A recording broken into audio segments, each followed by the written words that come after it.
तो अपन ने women empowerment के लिए एक अलग से मैनिफेस्टो बनाया वुमेन के लिए। जी जी। देखिए, हिमाचल हमारी आबादी का आधा हिस्सा विमेन है और विमेन बहुत समय से इग्नोर रही हैं। मोदी जी ने उनको बहुत एम्पावर किया। प्रधानमंत्री आवास योजना विमेन एम्पावरमेंट है, सौभाग्य योजना विमेन एम्पावरमेंट है, इज्जत घर विमेन एम्पावरमेंट है। डायरेक्ट देखिए, dignity of life, they lived for 70 years without dignity of life, and the number was more than 12 crores. 130 crore के देश में 12 करोड़ परिवार बिना बाथरूम के रहता हो और किसी को भी इसकी तकलीफ नहीं हुई हो। मोदी जी ने प्रधानमंत्री आवास योजना में इनको दिया। हिमाचल प्रदेश में ये संख्या 1,90,000 है, यानी रीचिंग 2 लाख, यानी 2 लाख परिवार, 2 लाख बच्चे मैदानों में जाते थे, खुले में जाते थे। महिलाएं, ये डिग्निटी का सवाल था।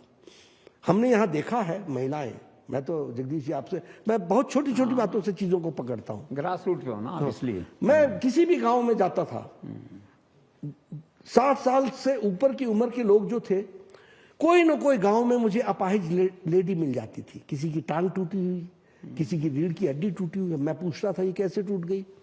ये लकड़ी काटने गई थी, पेड़ पर चढ़ी, गिर गई, फिसल गई, नीचे गिर गई, इसकी रीढ़ की हड्डी टूट गई। किसी न किसी गांव में कोई ना कोई मिल जाता था। आज मोदी जी ने और जयराम जी ने, मोदी जी ने उज्ज्वला योजना दे दी और इन्होंने हिम गृहिणी सुविधा योजना दे दी। No family is without gas connection. तो 3 फ्री सिलेंडर की बात वो भी हमने कर दी है जी, 3 फ्री सिलेंडर दे दिया गरीब लोगों को। आप देखिए ना, आखिर वो भी दिवाली मनाएंगे ना, वो भी होली मनाएंगे, वो भी लोहड़ी मनाएंगे, तो उनको हमको एम्पावर करना है, उनको हमको ताकत देनी है। और वो 33% उसमें भी बहुत आवश्यक था। महिलाओं को जो ड्यू मिलना चाहिए वो नहीं मिल पाता था, तो हमने उस एम्बिट, रिजर्वेशन के एम्बिट में 33% उनको मिलेगा।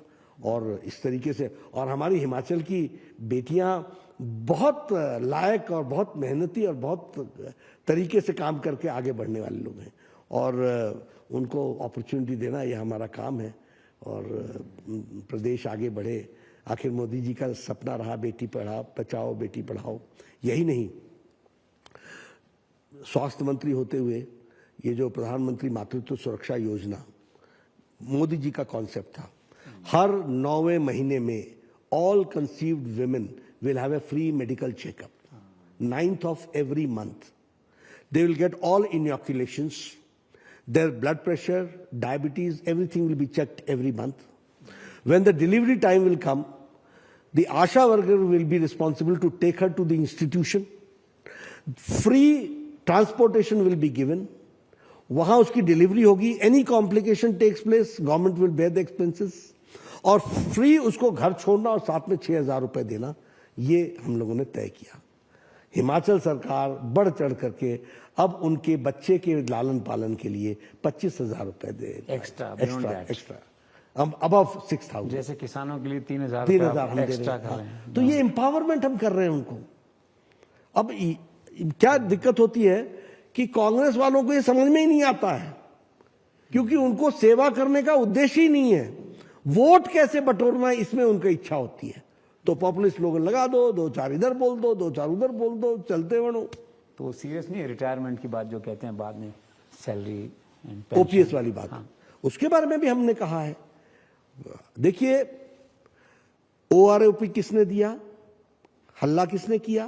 कांग्रेस ने। 35 साल बीत गए, दुआनी नहीं दी, दो पैसे नहीं दिए। मोदी जी आने से पहले ड्यू डिलिजेंस हुआ।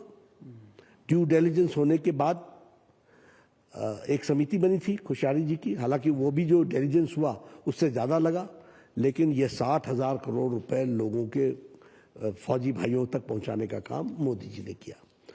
अब ओपीएस खत्म किसने किया? मनमोहन सिंह की सरकार ने किया, उनकी सरकार ने खत्म किया। अब उसको अब इनको तो ना उस समय पढ़े लिखे थे, ना आज पढ़ लिख रहे हैं। भारतीय जनता पार्टी इस विषय पर तभी बोलती है जब ड्यू डिलिजेंस कर लेगी। करेंगे जब देखेंगे। अभी तो राजस्थान में किया था अशोक गहलोत ने, फिर गुजरात में कर रहे हैं। देना नहीं उन्होंने। आप जगदीश जी राजस्थान की बात कर रहे हैं, शायद उन्होंने 5 लाख नौकरियों की बात कही थी, सरकारी नौकरी। 18,000 दी है। शायद उन्होंने 25,000 रुपए पर मंथ एम्प्लॉयमेंट के लिए दिया था। वो युवा बेचारे बेरोजगार घूम रहे हैं, उनको फिर उन्होंने शायद 1,500 रुपए एम्पावरमेंट के लिए महिलाओं के लिए कहा था। तो जब देना ही नहीं है तो जवानी जमा खर्च है, जिन्ना बोलना बोल लो। अच्छा, एक यहाँ जो वैसे apparently your party is winning, लेकिन जो गुटबाजी की बात चलती है, जो रिबेल हो गए हैं काफी, कुछ नुकसान कर पाएंगे या कैसे? देखिए, हमारे यहाँ क्या होता है, हम कोशिश करते हैं सबको मनाएं। एक तो इनका खड़ा होना यही बताता है कि हवा भारतीय जनता पार्टी की है, इसलिए आकांक्षा हुई, आशा हुई, हम मनाने का प्रयास किया। लेकिन क्या होता है, यहाँ हिमाचल प्रदेश में वोटर बड़ा सजग है। वो वोट अपना कभी भी राजनीतिक दल को देता है, और जब चुनाव उठता है तो फिर स्पष्ट हो जाता है कि हवा किसकी है और पार्टी कौन आ रही है। तो वोटर जब ये समझ लेता है तो वो कभी भी इस तरीके से जाहिर नहीं होता। हाँ, चर्चा लोग चलाते रहते हैं, वो रिबेल खड़ा हो गया और रिबेल खड़ा हो गया। 4 दिन बाद, 5 दिन बाद वो भी बैठ जाते हैं, उनके समर्थक भी वापस आ जाते हैं, फिर वो भी लगे रहते हैं कि हमको भी बुला लो यार, अब हम भी लग जाएंगे, तो ऐसा हो जाता है।